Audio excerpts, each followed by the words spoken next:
Welcome to Leadership and People. This is a series that pulls back the curtain on leadership by interviewing CEOs, senior executives, and entrepreneurs who have had large exits. We ask these experts about how they built trusted networks to rapidly grow their companies and what advice they wish they knew if they could do it all again. Today on the show is part 2 of our interview with Reed Laws. But even the purpose of that, or greater good, is what I've really liked about all of that, any skill that I've learned, everything that I've done wrong, is it is super cool to get to a point where it's no longer about you. Reed, we spent a lot of part 1 talking about leadership. In this next part, let's talk more about the people aspect and the how do we help others in the organization grow their leadership. I thought it was great, the kind of transparency you brought about some of the things you felt like you needed to work on yourself. Any thoughts about, as you look at how you've run this organization for the last 20 plus years, some of the things that haven't worked and some of the things that have worked in helping the rest of your people become better versions of themselves? I can tell you what hasn't worked, and then I can tell you what's currently working. I don't know how long that'll last with change, but what hasn't worked is my ideas. What hasn't worked is Reed's brain power. What hasn't worked when it comes to operationally and leading people and then let them lead or learn to be leaders themselves is my way. My way works for me. And once I recognized, and I'm not even taking credit that I recognized this, it was the employees that probably ganged up against me and came in and said, hey, we've got brains too.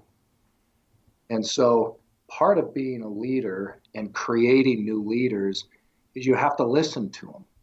Too many times I wanted it my way, like I alluded to in part 1. Man, when they sat down and you have a bunch of other brains putting together, there were things coming out of their mouths and ideas that were put together that superseded anything that I ever could have come up with. And so failing to recognize what they have to offer, failing to listen. I've learned also as a leader that my best way of communicating is listening to people, not cutting them off, really hearing what they have to say. And if you're not sure, ask the question so you understand what they have. But in my opinion, in order to create more leaders within the organization, you have to let them lead. And by leading, you have to hear them out. People hear me out and do what I want them to do at times, but you've got to give them that same respect and that same encouragement and that same patience that was once given to me. Yeah. Thinking about where we can get that extra insight for ourselves, or where we can learn and grow and set that example for staff of trying to work on ourselves. What's been the value to you, or where do you feel like you've benefited from finding others in your type position in other companies to learn from, whether it's hanging out with Jeff Rust or other folks in the idea of, trying to see what's worked for other people.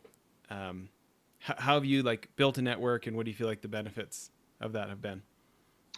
I don't think I'm following your question perfectly, Jess. We asked that in a way. Yeah, it's probably because it was a long, convoluted question. So Keep it simple for me. Yeah, Come right. on. So you think about staff and this idea of removing the barriers for them to make their own discoveries, right? Mm-hmm. And thinking about yourself, a lot of times it can be lonely as a leader at the top. And, a lot of leaders talk about the benefit of building a network of other folks who are the president of their company or the CEO of their company, and being able to learn from other people outside of your industry. And just wondering how you've done that over your career, or what you think the value of doing things like that is. You said a word in there about isolation, that sometimes leaders can be in isolation. And fortunately for me, if I ever get to that point, I can compare myself to other scenarios, which really clears up any pity that's going on in mine. Like, oh, I'm all alone. I can't really go talk to anybody in the organization. I look at it and say, no, I really can. I'm just too prideful to go to them because maybe I've got this title, or I work more hours than somebody, or I listen to more podcasts or read more books. And so for me, the isolation quickly deletes itself once I recognize that it's my own fault for the isolation. The other part that you were talking about is where I go for other organizations, and it's how it's helped me is I'm going to have to give Corporate Alliance some props here, and not just Corporate Alliance, because I think there are some great organizations out there. But what Corporate Alliance taught me, and man, it took some years for me to, I hear them, but some things it resonate really quickly, and it's easy to take on what they're saying. This one didn't. When you're going into a networking group, we're all conditioned for years. It's networking. I'm trying to find A, B, and C company that I can do business with. What you forget about is it is a marathon. And if I know the company's growth is a marathon, and I'm not looking to grow it all just tomorrow, I failed to take Jeff's advice of get to know people just because you want to get to know them. How can I help them out? I mean, get out of your own way. It took me a few years to slow down, get out of Reed's world, and go into this group like Corporate Alliance, which has been phenomenal in my, and Corporate Alliance wasn't even perfect in the very beginning. I think they have improved as well, and as they improve, we're going to improve. But yeah, being able to collaborate with others that think the way that I think, that work the number of hours that I work, and run things by them, it's nice to have. I don't know that I need it every day, but often as it takes to keep me motivated, to keep me running, to keep me understanding that it's normal.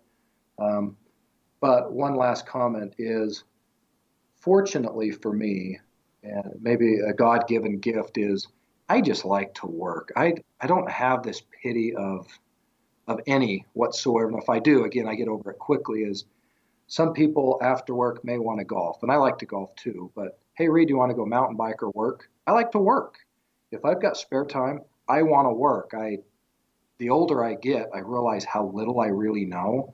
So it's exciting for me to continue isolating myself and going after the things that really bring enjoyment to myself. So that was probably as long-winded as your question was. Did I answer it, I guess? Or?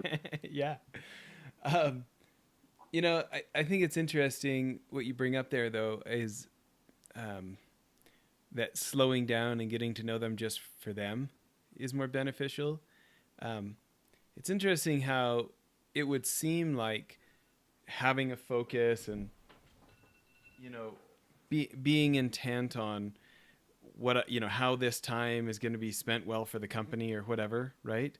How that would seem more efficient or could seem more efficient. But in reality, like showing up without an agenda and just connecting at a human level, a lot of times that seems more efficient. Would you agree with that? Would you disagree with that? Do you see it No, different? it is more efficient. It is more efficient. When you run, and we'll do Corporate Alliance since you asked that. When I'm sitting at a table with Jeff Rust, and there's another owner of Corporate Alliance, his name's Ted Broman, he's a good friend of mine. When you're just sitting at the table and there isn't an agenda, you get to know each other and each other's flaws and family members. You start to understand the character of the person, and when you get somebody that really gets you, the advice they give you becomes more stronger rather than sitting down, hey, have you thought of this? Maybe I did or didn't, but does it really meet who I am? So when somebody really gets to know who you are on a much deeper level, they can give you advice that can move things forward. And sometimes it's in your own head. I think a lot of leaders go down rabbit holes all the time. Of, what if this happens? Or what if this happens? And I got to prepare for this. And none of it even exists today. It's almost a insurance policy, a preparation of something that may never come about. But sitting at those tables with those guys kind of relaxes you and gets you away from maybe those thoughts and feelings. And that's, I agree with you. It is super powerful. It's just hard to do sometimes. It's interesting talking about patience before. Ted is the guy who got me into that community, right? So, I'm sorry. And, it's interesting because the guy is, I don't know, he's probably still got 12 businesses left after the big one he just sold last year, right? And he gets a ton done, but he's very, very willing to like patiently let you talk it out and give you like this thoughtful answer. Like, to meet him, he doesn't come across as like the ADD high speed guy. And yet he's got, how many hundreds of staff or, dozen companies. He's got all this stuff going. Um, anyways, when you brought him up, it made me think of an example of patience and like listening at a human level, huh? He's a good example of everything that you talked about. I've spent a ton of time with Ted, and I hope he doesn't listen to this thing, but the dude is going a million miles an hour. He does have ADD per se, and I don't mean clinically, and Yeah, yeah. I just he is constantly going, and I don't know how many businesses he has. I don't know if it's 12. I don't know if it's one. I don't know if it's 20. But yeah, he's efficient. He hires good people. If they don't work out, he knows how to move on from them. He takes things in stride. Do I think he's perfect with all that? I don't. Do I think he's somebody to look up to and that I've learned from? I do. Have I learned something from him? Oh yeah, certainly I've learned something from him. I know I can beat him at golf. Most things I beat Ted at, but I mean, that's not about him. This is about this podcast here. Too funny. Um, yeah, for doing a lot, he doesn't come across as rushed, right? Most of the time, no. um, well, let's go another direction. We've got a few minutes left here. What's one of the best pieces of advice you ever got?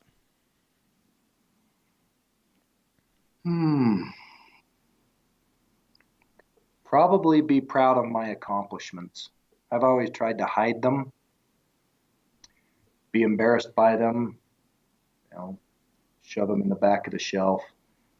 I'm not saying be boastful about your accomplishments, but I think for me, it's okay. Good job on something like that, and then you can move on. You don't have to showcase them, and there's not much to showcase anyways. But it's okay to be proud of your accomplishments, and everybody's going to deal with those differently. Somebody once told me that. Again, you don't have to be boastful or brag about them, but be proud of them, which goes along with kind of quit hiding, be who you are. You don't have to give excuses by the way you act or try to be somebody different. It's, man, be strong, be yourself, move forward with it. And if people don't like it, that's not your issue. So those are things that have hit me over time. Is sometimes I maybe try to pretend to be less than I really am, more than I really am. Maybe sometimes I nailed it and it's exactly equal, but those are some pieces that I remember. Some things that I tell others. Yeah.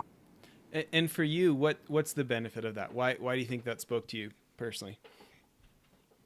Because it made me a better communicator. It made me a better listener, which is, in my opinion, the biggest piece of communication. I think once you recognize, for the company, let me give you an example here, is it took some time to recognize more importantly than who Yes is, we recognize who we weren't. And like with me, is I had to recognize who I wasn't. I'm not one of my siblings. I'm not one of the partners here. I'm not Ted Broman. I can't work that way. But I know be who I am and parlay off of that. And man, that steam engine can just get going if you're open to it and you're willing and you're not apologizing for who you are. You may have to apologize what you've done, but for who you are and all the goods and bads that come with you, there's nothing wrong with that. Don't hide from it. Yeah. Interesting. Well, you brought up listening, and we've done, between this show and our other show, I think we've done well over 200 episodes in the last couple of years, and it's a theme that comes up over and over and over. When you think about something that so many people know they should do, and they talk about how important it is, why do you think it's not a given? Why do you think that we have to keep getting reminded of it? You'd be hard pressed to find a leader who doesn't think it's a good idea to listen. And yet it's one of the prime pieces of advice that they wish they would have been good at earlier, or advice they have for other folks. Why do you think we have such a temptation not to listen at that deeper human level? I think we're all fighting for position earlier. I want to buy this company and I'm this age and I need to run.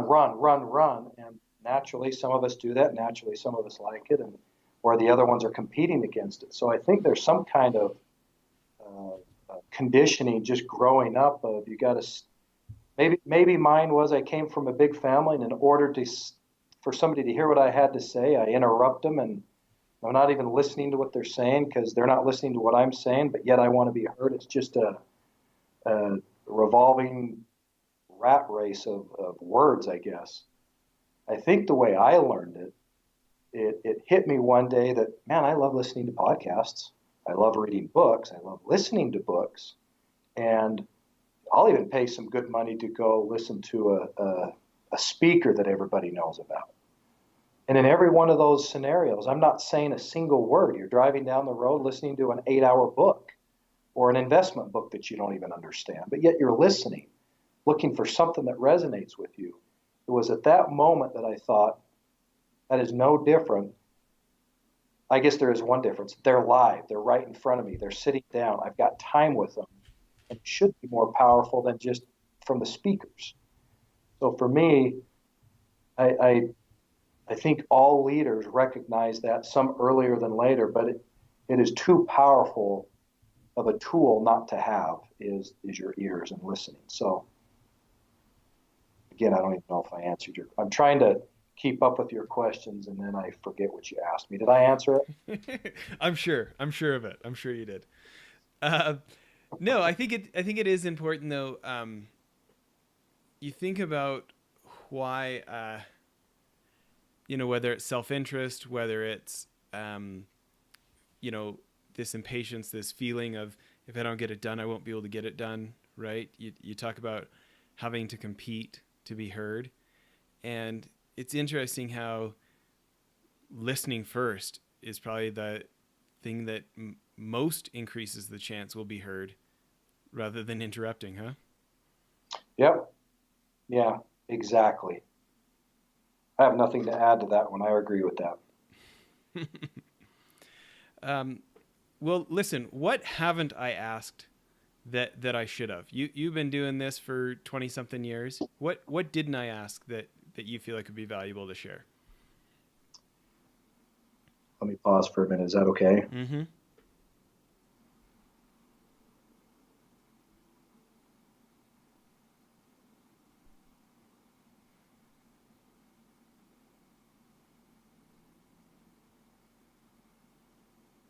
Maybe what you didn't ask was, what's the purpose?